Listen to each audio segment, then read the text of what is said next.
the dogs out in the Skagit Valley, and we're going to hike the Padilla Bay Trail, and then we're going to show you the Bayview State Park.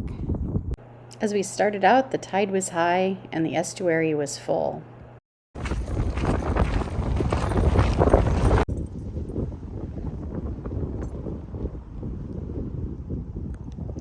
This walk goes between the estuaries of Padilla Bay and farmland. It's 4.4 miles round trip.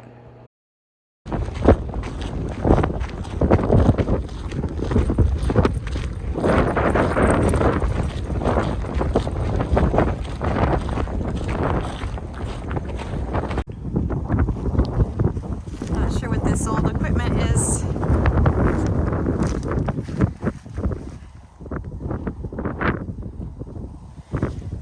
There's an old, barn here.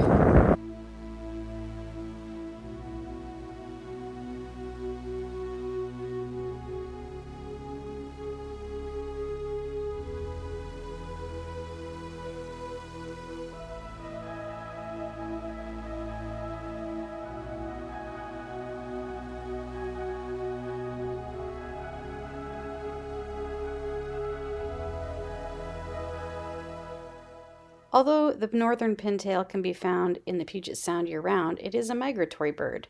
This bird migrates at night and can fly up to 48 miles per hour.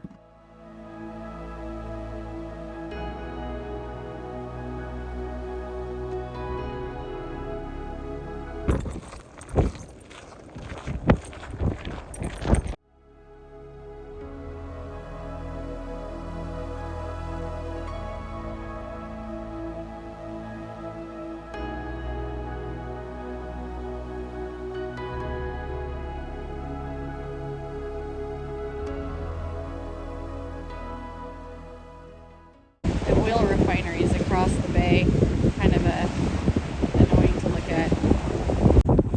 Look, you can see potatoes on this walk. There's some rocks out there, but there's a lot of potatoes. Some red potatoes.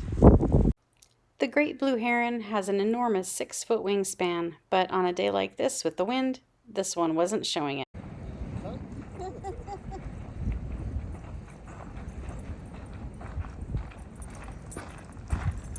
That'll give you an idea how windy it is.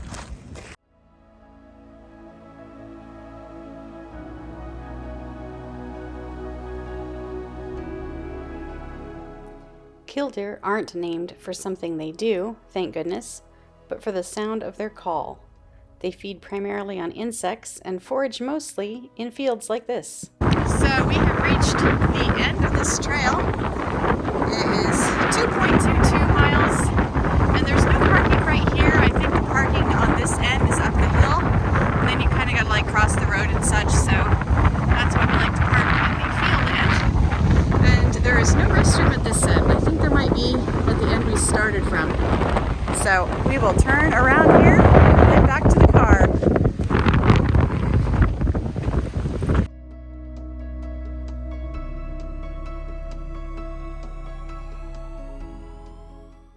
All right, that was 4.4 out and back. We didn't see as much wildlife as I'd hoped. It was pretty windy. Everything was laying low. We saw some cool birds, but no otters this time. And we're gonna go check out the state park that's near here. Bayview State Park, yeah. Yep, Bayview State Park. So we're at Bayview State Park and we're gonna go through the campground next, but first we're gonna drive down here and take a look at the beach.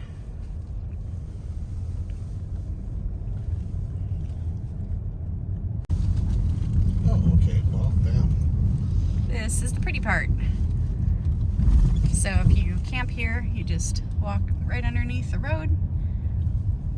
And if you're just using it for day use, then you come right down here and park.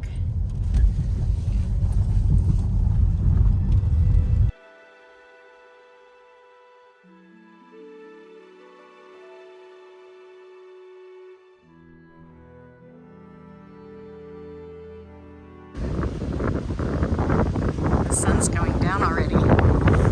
It's only 4 o'clock. There's a cool sign here that shows exactly what we're looking at out here. Whoop, let me focus on it a little. So that right there, whoop, is Hat Island, and behind it is Orcas Island, and Güemes Island is right there. Right there. We did a really cool bike ride around Güemes Island. Let's go check out the campground. There's like a whole shelter area. A lot of picnic tables. This would be a great place to fly kites.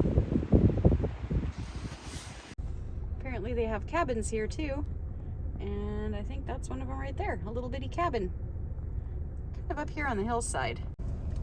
So don't have as much of a view, not much of a view of the water from up here. And it looks like a lot of the campsites in here are kind of situated around a grassy area, but they've got some bushes in between them, so you got some privacy here. Oh wow, that's cool.